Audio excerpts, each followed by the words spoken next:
اعوذ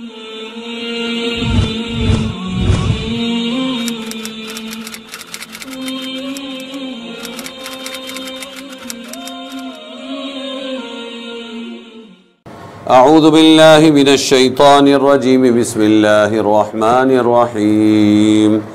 یوصیکم اللہ فی اولادکم للذکر مثل حظ الانثیین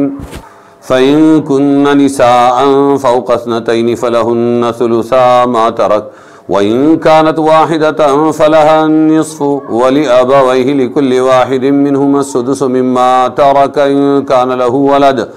فإن لم يكن له ولد وورثه أبواه فلأمه الثلث فإن كان له إخوة فلأمه السدس من بعد وصية يوصي بها أو دين آباؤكم وأبناؤكم لا تدرون أيهم أقرب لكم نفعا فريضة من الله إن الله كان عليما حكيما۔ حکم کرتا ہے اللہ تعالیٰ تم کو تمہاری اولاد کے بارے میں۔ کیا حکم کرتا ہے؟ کہ ایک مرد کا حصہ ہے برابر دو عورتوں کے، ایک مرد کو حصہ ملے گا برابر دو عورتوں کے۔ پھر اگر صرف عورتیں ہی ہوں دو سے زیادہ تو ان کے لیے 2/3 اس مال سے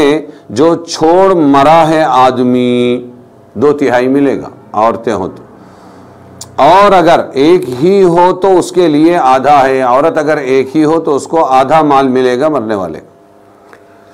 اور میت کے ماں باپ کو ہر ایک کے لیے دونوں میں سے چھٹا حصہ ہے، کل مال کا چھٹا حصہ میت کے ماں کو، میت کے باپ کو چھٹا ملے گا اس مال سے جو کہ چھوڑ مرا ہو۔ اگر میت کی اولاد ہو، اگر میت کے بیٹا یا بیٹی ہے تو ان کو یہ ماں باپ کو چھٹا حصہ ملے گا، اور اگر اس کی اولاد نہیں ہے، صرف ماں باپ کو چھوڑا ہے، بیٹا بیٹی نہیں، اور وارث ہیں اس کے ماں باپ، تو اس کی ماں کا ہے 1/3 حصہ، 1/3 ماں کو ملے گا۔ پھر اگر میت کے کئی بھائی ہیں تو اس کی ماں کا حصہ ہے چھٹا، اس وصیت کے بعد جو کہ وہ کر کے مر گیا یا پھر قرض ادا کرنے کے بعد۔ تمہارے باپ اور بیٹے تم کو معلوم نہیں کہ کون نفع پہنچائے تم کو زیادہ، حصہ مقرر کیا ہوا ہے اللہ کا، بے شک اللہ خبردار ہے، حکمت والا ہے۔ تو یہ آیت ہے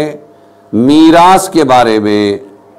جن لوگوں کو مرنے والے کی میراث ملنے والی ہے ان کا ذکر یہاں پر اجمالاً کیا گیا ہے، آگے بھی ان کی تفصیلات آئے گی۔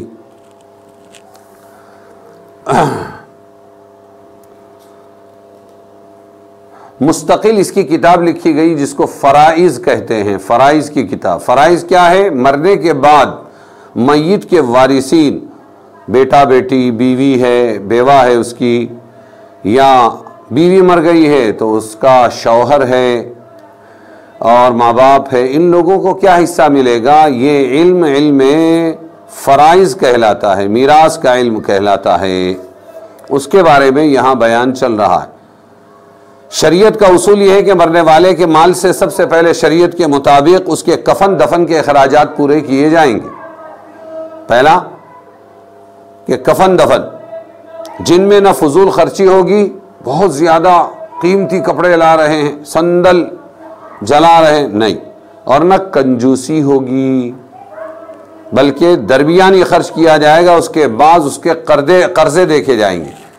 کہ کس کس کا کیا دینا ہے، قرضے ادا کیے جائیں گے۔ اگر قرضے اتنے زیادہ ہوں کہ سارا مال قرض ادا کرنے میں لگ گیا تو اب بچا ہی کچھ نہیں، تو اس میں میراث دیں گے ہی نہیں کسی کو، قرضے ادا ہو گئے۔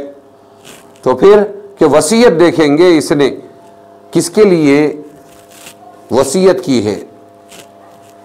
وہ رشتہ دار جن کے لیے وہ میراث کا حصہ نہیں ہے، ان میں سے کسی کے لیے وصیت کی ہے، میرے مال کے 1/3 میں سے اس کو اتنا دے دینا، مدرسے کو اتنا دے دینا، مسجد کو اتنا دے دینا،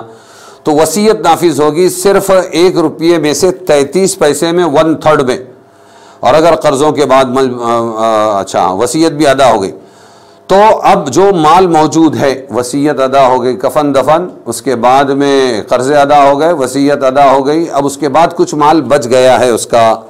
زمین جائیداد ہے، نقدی ہے، سونا چاندی ہے، جو بھی بچا ہے، تو پھر اب اس میں یہ حصے تقسیم ہوں گے، بیٹے کو اتنا دو، بیٹی کو اتنا دو، بہن کو اتنا دو، ماں کو اتنا دو، باپ کو اتنا دو، بیوہ کو اتنا دو، یا شوہر کو اتنا دو۔ یہ ہے ہماری ترتیب۔